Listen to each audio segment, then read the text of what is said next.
دم باش گودارین دلال ورا پرخودرس پودکسته. زمان فاروق بران جوی پودکسته مکتوبه که گودار جه را دگینم. و ساعتی و دقیقه و نکبن به مکتوبه بورامه.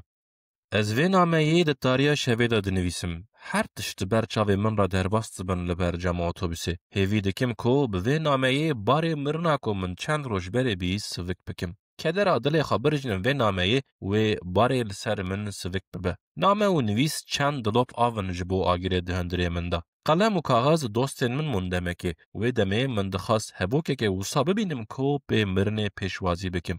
گلک دم در باس بود سر و دمیرا لیمن قط نکاری و هبوکی ببینم. من وی داویه دید که ته هبوک آن گوتن نکاره لهمبر مرنه بسکنه. مروف لهمبر مرن و اوینه بتنه نه. مروف هری زیده دمکا و حز دکن و دمرن بتنه نه.